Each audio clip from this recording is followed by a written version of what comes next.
श्रुतिस्मृतिपुराणानाम् आलयं करुणालयं नमामि भगवत्पादशङ्करं लोकशङ्करं शङ्करं शङ्कराचार्यं केशवं बादरायणं सूत्रभाष्यकृतौ वन्दे भगवन्तौ पुनः पुनः नमामि गौडपादं च शङ्करं श्रीसुरेश्वरं स्वामिनं सच्चिदानन्दमिन्द्रं तं ज्ञानरूपिणे ओम Narayan Narayan Narayan.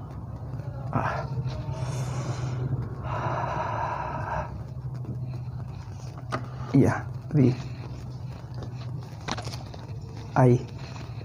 I hope we now today is a Sugama class.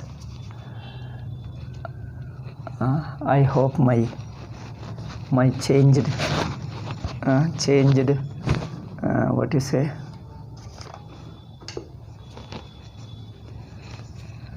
outlook might continue. Let me see.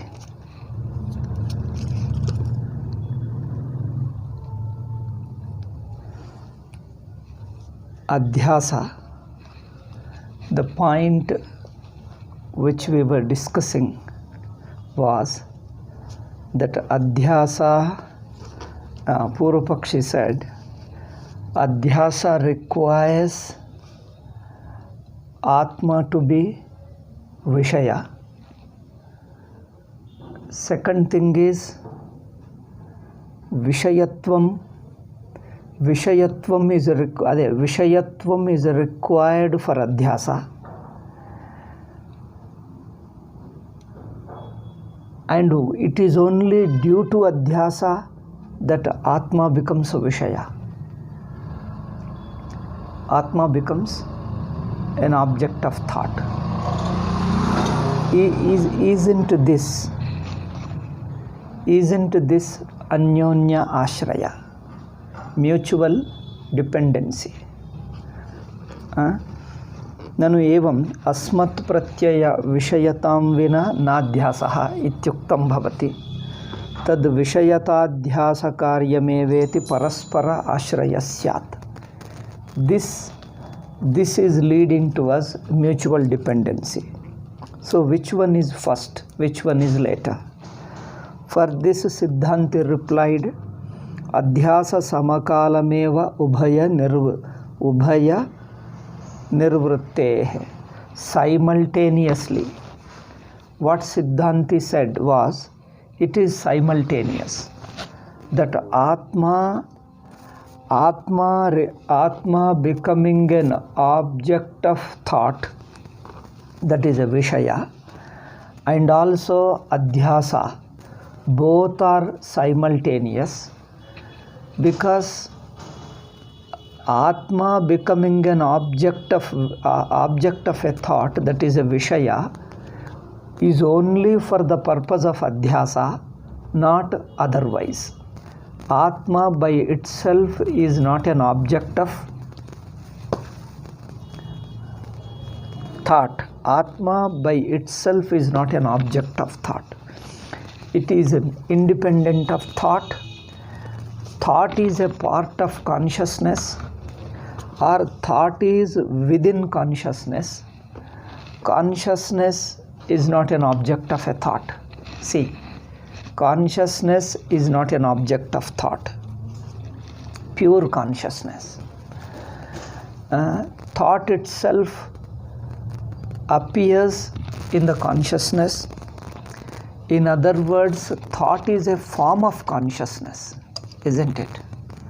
Thought is only a limited form of consciousness. It is like wave is a form of water.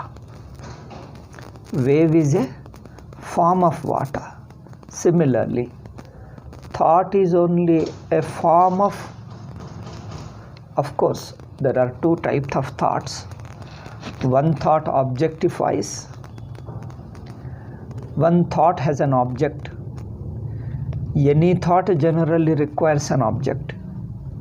The object may be real, tentative, imaginary. object may be real object, imaginary object, tentative object, but whatever it is, thought means thought is about something. So thought is only a form of consciousness, and thought has some corresponding object. Object may be real, imaginary, whatever. So thought is only a form of consciousness. But the mistake means the form appearing in the consciousness is taken to be the very consciousness. That is adhyasa. The form of consciousness, like water, like a wave. Wave is only a form of water, apparent form. An apparent form of water is taken to be something substantial, something really like water. Either you may take it as water or something as real as water. That is a mistake. A form is something really there, like a wave is something there in addition to water. This thinking, this conception is called adhyasa. Form is a form of water. The fact is, form is nothing except water, isn't it? You are only looking at it in a way, a way of looking, in a particular angle, in a particular way. You take, you are seeing the water in a particular posture. You are seeing a water in a particular posture, like a person, standing posture, sitting posture, walking posture, bending posture, lying on the ground, and so on. Just as these are the various postures, similarly, wave is only one view of perception, one angle of perception of water. One angle of perception, it's like taking it this much. Like you have, I think I give you another example which makes you understand it better. If supposing you are you have a camera in your hand and trying to take a picture, you look out through the window or through the balcony, you see there is a beautiful picture, panorama, a beautiful panorama, beautiful picture, scene. From that, with your camera, you focus your attention with your camera on particular part. For example, a tree or something nearby, only this much you take it. Sometimes no, you are just in such a way that you want to take a larger area. How much area you want to focus through your camera? This much area I focus and leave out the remaining part. Now the area that you focus, is it an entity by itself other than the scene which you are seeing? Or you take anything, whether scene or even a human being also. A person is standing, you take a photograph. You may take the photograph completely of a person, or you take up to this bust, or you take only face alone, face, little shoulders, that's all. You may focus your camera's attention on only this much. Like you see this camera is doing now. It is only taking only this much, up to this probably a part of chest and upper portion, and that's all, nothing more. Or sometimes you may see the whole person also. Sometimes you see person too small and take the whole room.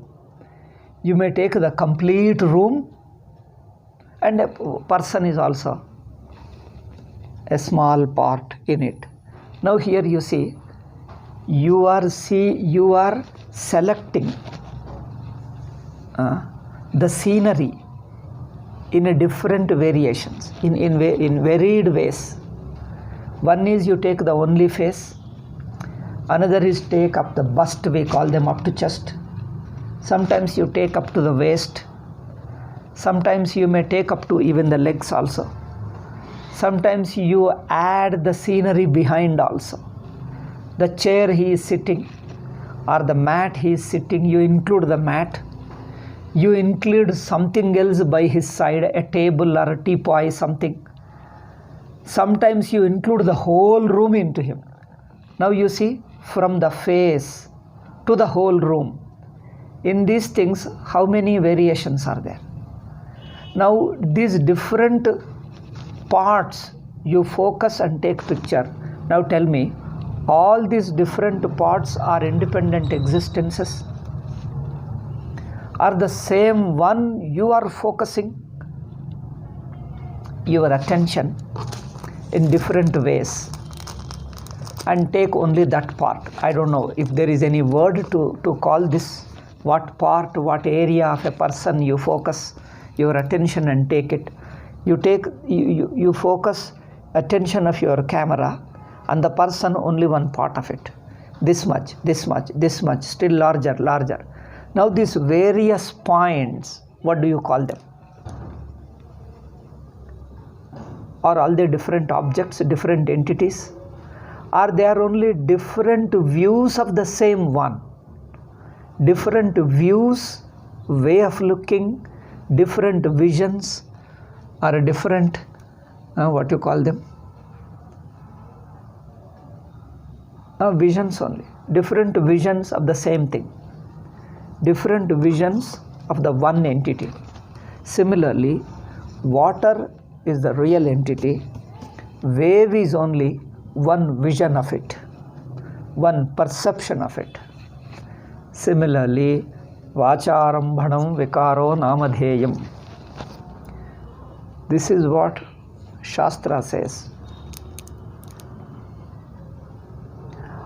All that is appearing is only a form. Vikara is only a form. Form is nothing but Vacharambhanam Namadheyam. It is only nominal. Nominal Vacharambhanam. It depends upon the angle of looking, the way you look at it, that's all. The way you look at it, and the way you look at it, and you give another name, that's all. What part of it you select, what part of it you take. Your mind is selecting, your eyes are selecting one aspect of it, and you give a name to that aspect. This is called Vacharambhanam. That aspect is not in the thing itself. The thing itself has no divisions, has no different aspects. It is one whole, indivisible whole. The thing, the picture, the scenery itself is one indivisible whole. It is your eyes, it is your mind focusing its attention on only one aspect. The aspect, where is it? You artificially create an aspect. Okay? When your eyes are selecting a small part of it, that selected part you call it as an aspect. But aspect itself doesn't exist separately from the whole being. Okay? This is called Vacharambhanam Vikaro Namadeyam Mrityuketyeva Satyam. In Chandogya Upanishad, 6th chapter, talks of this.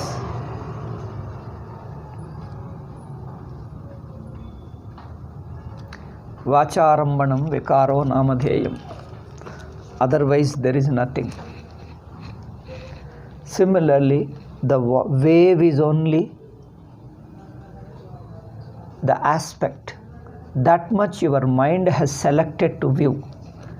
Your eyes or mind is selecting to view, focusing its attention only in that aspect, that much. That much it has taken for viewing. So the part of view is called form. Rupa, when we say Nama Rupa. And then you give a name to it. Name means what? Mind noting it is called. When mind is noting only this much, Mind forms a picture of it, that is called name. When mind perceives it, it is called a form. When your mind holds that picture in it, that you are called naming it. What do you mean by name? You use a word to have a definite picture in your mind.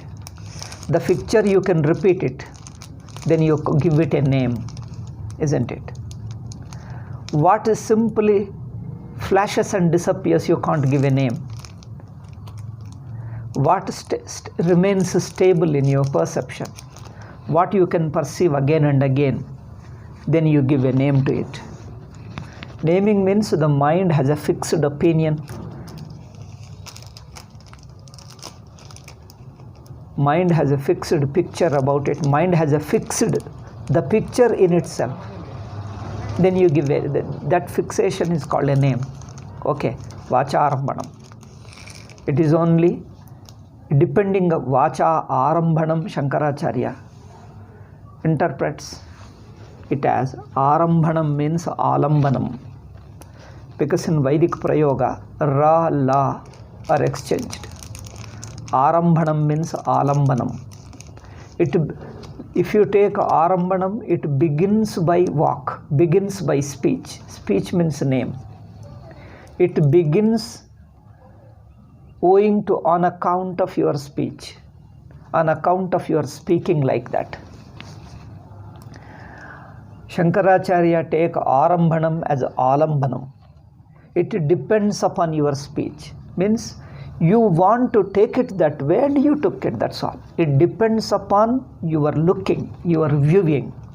You view it that way, therefore you are viewing, you are seeing it. If you view a larger picture, you would see the larger. That means you focus your attention on a larger area, you see the larger. You focus attention on a smaller area and you have a small. So it is the mind that is selecting to view that much, and that remains again and again. You can see it remains a little stationary, then you give a name to it. Therefore Vacha Arambhanam. Okay, so this is Adhyasa. Atma assuming a thought means what? You demark, select a part of consciousness, because the entire consciousness is not required to see a small thing. Anything that is in the world is only a small. That means it is not infinite. Except consciousness, nothing is infinite. Means everything is available for thought. What is available for thought is limited. The very thinkability is limited, because it is available to thought. Thought has objectified it. Thought has outlined it, circumscribed it. Thought has circumscribed it, outlined it. Then that is limited. Thought cannot circumscribe, outline the consciousness. Like the wave cannot swallow the water. Can wave swallow the water? Cannot. Water swallows the wave. Wave cannot swallow the water. Similarly, form or a thought gets swallowed in water, because water pervades the wave. Pervades in the sense, wave is a part of water, within water. Wave is not something additional to water, isn't it? Wave is a creation. Wave is kalpita. Kalpita doesn't mean something additional. Like snake, when the rope appears for snake, Snake is not something additional. How does a snake stand from the standpoint of rope? It's like 10 rupees is born of 100 rupees. When you say 100 rupees is the rope, 10 rupees is the snake. When you say from the rope snake is born or snake appears, you imagine the snake. You misunderstand it for snake. The imagination, or call it misunderstanding, is a misunderstanding outside the rope, additional to rope, or it is included in the rope.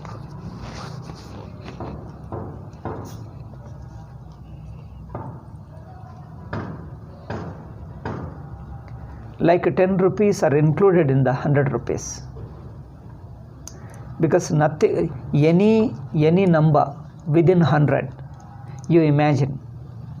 Bigger, smaller number, 10, 20, 30, 40, 50, 70, 90, any numbers. Any numbers you imagine within 100, they are not outside 100. Okay? Or in other words, there is an infinity, mathematical infinity. You write like this. What you call the tilted 8. In English, you write the 8, the same thing, it is a tilted. And also the upper head portion is left without writing, erased.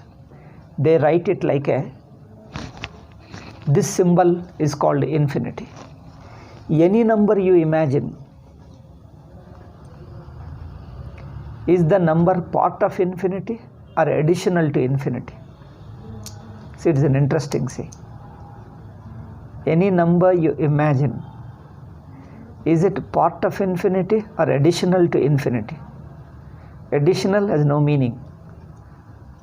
Additional to infinity you cannot think of. Can you think of addition to infinity? Oh, that's meaningless. Nobody can ever think of. The addition itself is a meaningless word to infinity. Similarly, adding to the infinity is meaningless. Therefore, any mistake, any misunderstanding is not adding to the originality, it is within the original. This is most interesting. So, Adhyasa is within Brahman. Dream is within you. When you dream, do you expand? Or do you have an additional world upon you, sitting upon you? When you dream, where does the dream world come from? Does it come from outside and get attached to you? Or you separate something from you? It's nothing. It's not at all additional to you. It is within you. Within you doesn't mean you get divided. It is a false division. Apparent. Apparent in the sense only appears, doesn't exist. Apparent means the dream is only in appearance. You see, therefore you see, that's all. You only see it without being there. It appears. You see it, therefore you see it. Other than that, it has no existence except your perception. Except your perception, it has no existence. You don't perceive, it doesn't exist. That means even while perceiving, it doesn't exist. Because perception alone is there. The thing without being there. Like the blue sky. You see the blue sky without being there. You see this round, the sky is round, you look up. It is an inverted plate, a blue plate, inverted, round plate. Is there a round? Is there a round? Yeah, it looks very clean round. Oh, what a beautiful circle. I don't know who made it. It's a beautiful circle, round circle, blue, light blue round circle. Slightly like a pan, slightly it is a bent inside. This, it's like this, slightly, not totally bent like that, but slightly bent like this. A round blue saucer, round blue saucer, clean blue saucer. Is it there? Or you only perceive? You see it and you see it, like Dvitiya Chandra. Second moon you just see. Similarly, dream you are seeing. That's all perception without being there. Similarly, the entire waking state is only a perception of the consciousness. Now, where is the perception? Is this perception to the Sakshi? To the consciousness? No. To the consciousness it is not there. Is the wave there for the water? From the standpoint of water, do you see the wave? Does the water see the wave? It's like, do you see your height? How high or tall? How tall or short you are? Can you see? Can you see your height? Why? Because it doesn't exist. It doesn't exist for you. It's only for others. When you compare one object with other, the object looks smaller or bigger or equal. When you put two things side by side, adjacent to it, one looks either smaller than the other, or bigger, or of almost the same size. Now this equal, bigger, smaller, where do they exist? Bigger, smaller, equal, where do they exist? It's only in your thought, isn't it? Think by itself is neither big nor small, nor equal. It's only a pure thought. I'm giving you various examples where it is simply thought without the thing being there. This needs to be understood. This is most important. There can be an appearance without the thing being there. This is what one needs to understand. The whole adhyasa. The idea of adhyasa is only appearance without being there. You are absorbed in the appearance. When you are absorbed in it, it looks something substantial. It is the very nature of that misunderstanding, like a dream. It is the very nature of dream that it looks solid, substantial, solid object while perceiving. But once you wake up means what? You come to the total vision, leave out the partial vision. You see the consciousness as a whole. Don't divide the consciousness into subject and object. Then you wake up. Waking up is not an event. See, it's a very strange thing. Is waking up an event? People say, yes, I woke up. Waking up is an event when? From the dream to waking, is there a process?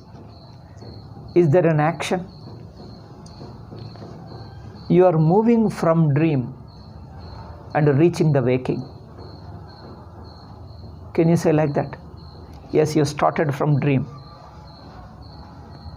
moving into waking, starting point, then reached the waking. Can you put relationship between dream and waking? When you are in dream, there is no movement. You are not starting to come to deep sleep, come to waking. When you are in waking, you are already in waking. See, there is no action from dream to waking. No movement is possible. Because one who is in dream doesn't move out of dream. Isn't it interesting? One who is in dream doesn't move out of dream, because whatever he does, he remains in dream. Whatever he does, sitting, standing, walking, running, whatever he does, thinking, is within dream. More you think, more you act, more you remain in dream. Do you start your movement from dream towards waking? If you start a movement, you remain in dream. In which direction you will move in order to come to waking? In which direction you start moving in order to come to waking?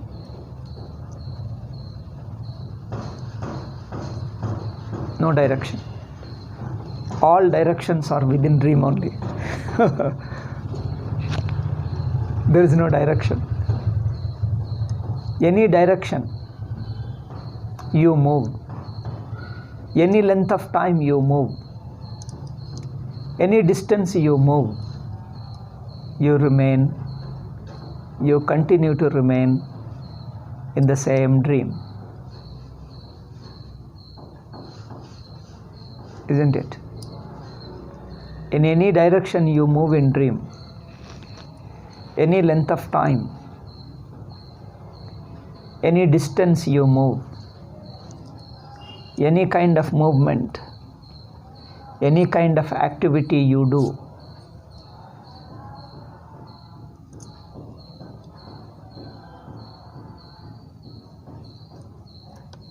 you remain in dream alone. Like before, you continue to be in dream. But how do you come to waking? Coming is not an event, not an action, not a process. When you are in waking, you find that you are in waking, that's all. You don't know how did you come. Can you tell me how did you come? Okay, you are looking from now. Starting point, dream you cannot establish, you can't prove, you can't show. How you start? How you start coming to waking, you cannot show. Now you are in waking, suppose. Now tell me, how did you come from dream? I woke up. Yes sir, you woke up. I admit it. But how? That I can't tell you, but I am in waking. How did you come?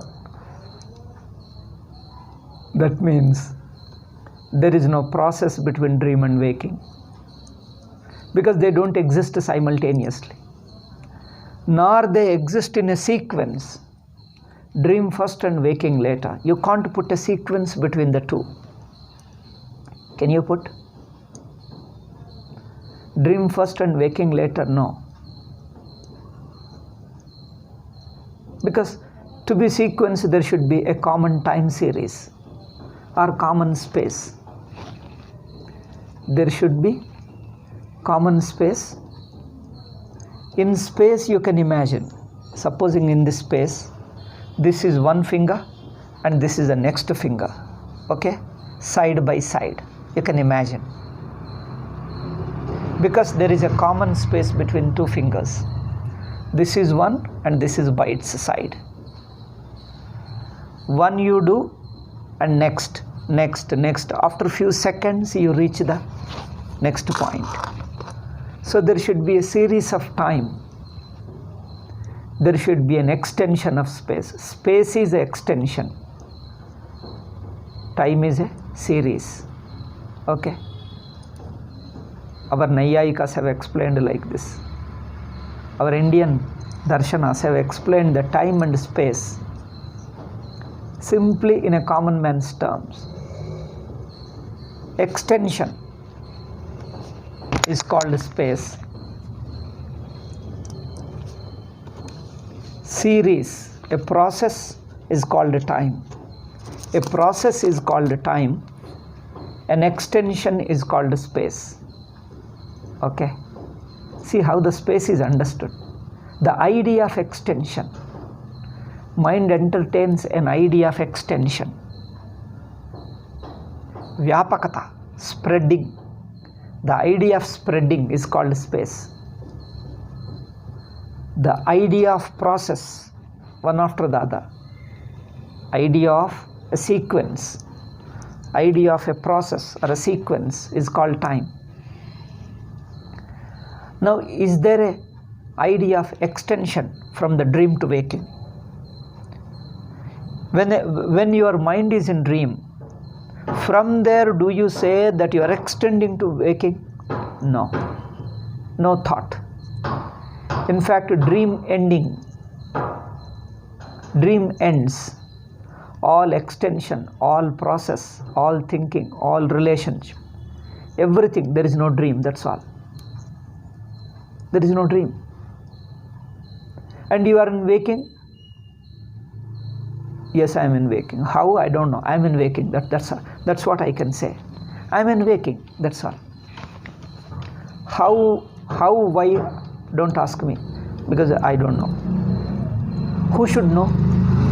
Who is supposed to know? The waker? Waker knows that he is in waking. Dreamer says that he is in dream. But how to come out of it, he doesn't know. Whether he comes out of it, a dreamer has never experienced an experience outside dream. Can dreamer experience an experience outside dream? Can dreamer experience anything outside dream? Can he imagine outside dream? Can a dreamer imagine anything outside dream? Impossible.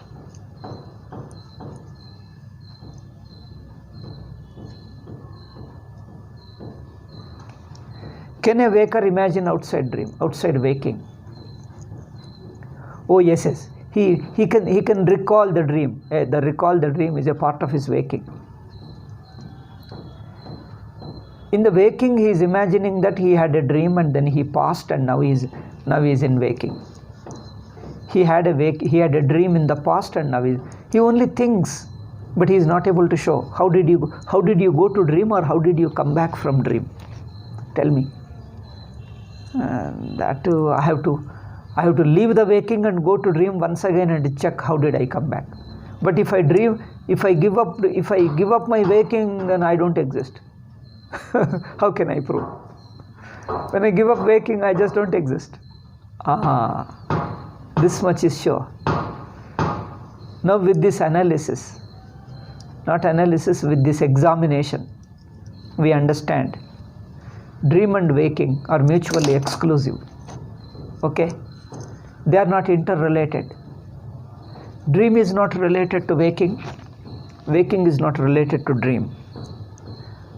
Neither in time nor in place. Place means spatially. Spatially, neither you can put them side by side, nor you can put them as a far off from each other. They are far away. Dream is far away and waking is far away. There is thousands of kilometers distance. Like the star is very far away and I am here. Do you see the distance between waking and dream, like the one star and me? The earth and the star? No. Even more than that. How much? No space, no spatial relation between them. Not even a distant relationship, because the dream space ends, then there is waking. When the waking ends, there is dream. Where is waking? When the dream ends. Where is dream? When the waking ends.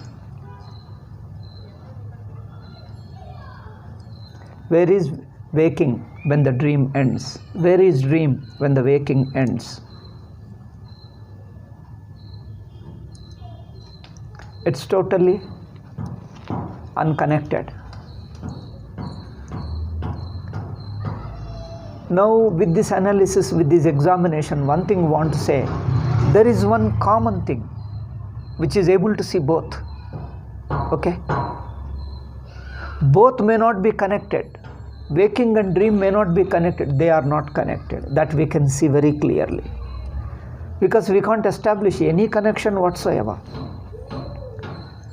We can't imagine. We can't see. We can't establish any relation between waking and dream. Impossible to imagine. Because once you think of a dream, waking is not there. You think of a dream, no waking. You think of waking, no dream. Then how can you imagine? Not even a remote connection. Not even a far, far away connection, also impossible. Okay? You can't imagine anything. As a waker, anything you imagine is a part of waking. As a dreamer, anything you imagine is a part of dream. As a dreamer, anything you imagine, it can't but be dream. It can't but be dream. In a waking, anything you imagine, it can't be other than waking. It's all that is a part of waking. The memory of dream is also part of a waking alone. Waker alone imagines there is an instinctive imaginary thought that there is a dream. Okay. Therefore, no connection between them. This is evident. We are not proving by logic. Okay? We are not proving on the strength of logic, on the strength of somebody's statement, on the strength of books. I have not quoted any shloka. I have not quoted any mantra. Of course, there are plenty of Bhasha Vakyas. There are Upanishadic mantras, Karikas. I have just pointed out your experience. It is a universal experience. What we have discussed so far is not only your experience, my experience, everybody's experience. Nobody can deny. You may refuse to see, but you can't deny. Okay? It is a universal experience. It's there in everybody. But from this one thing is very clear. One thing is very, very clear, evident to all of us, that there is one common basis which is aware of both, which is waking excluding the dream, dream excluding the waking. Just now we have discussed. When waking is, there is no dream. When there is dream, there is no waking. Each one excludes the other. But who is aware of these exclusions? Who is aware of this, both the mutual exclusions, mutual cancellations, means mutual exclusions. Dream implies the absence of waking. Waking implies the absence of dream. But who is aware of these things? What is that basis on which you know the both? Both means the exclusions of both. That is consciousness. That is Sakshi. If there was no common Sakshi to these two states, common Sakshi means it is aware of the waking, the consciousness in which the waking is present. It means consciousness is aware of waking, and its non-existence also it is aware of. The same consciousness which is aware of the waking is aware of its absence. The same consciousness is aware of the dream and is also aware of its absence. So we are not interested in the details of waking and dream. we are not interested in going into the detailed objects, detailed experiences of dream and waking. In other words, the content of the dream, content of the waking. The details, the content of the dream, content of the waking. We are not paying attention. We are not interested. The waking as a whole state, dream as a whole state, and their exclusions, all this is known to one common consciousness. Okay? One common consciousness. So that common consciousness is infinite because it pervades both waking and dream simultaneously. Because it is not limited, it is limited neither to waking nor to dream. The consciousness is neither limited to waking nor limited to dream. Waking may come, still it remains beyond waking. It sees the ending of waking. The same consciousness which sees the waking, it also sees the ending of waking. Isn't it? The same consciousness which is aware of the waking, it is aware of its exclusion also, aware of the ending of the waking. It is aware of the dream. The same consciousness which is aware of the dream is aware of its ending also. It knows its limitation because dream goes away, dream ends. It knows the dream while it knows its ending also. It knows the waking while knowing its ending also. So that consciousness which knows both, it is at equal distance from the both. It is equally unaffected, equally untouched by both. It is untouched by dream, untouched by waking.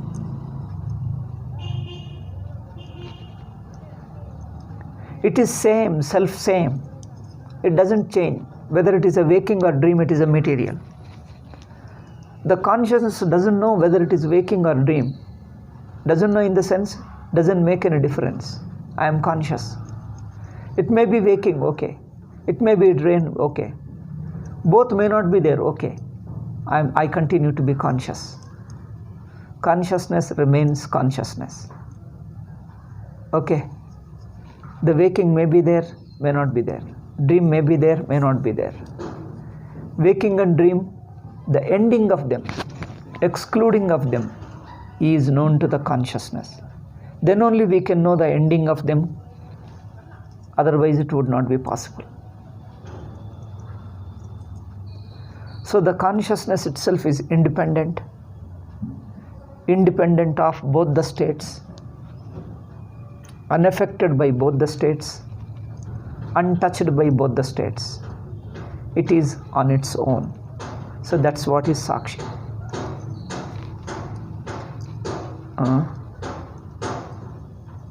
I think I stop with today. We'll continue in the next class. Tomorrow will be Vishuddha Vedanta Sara.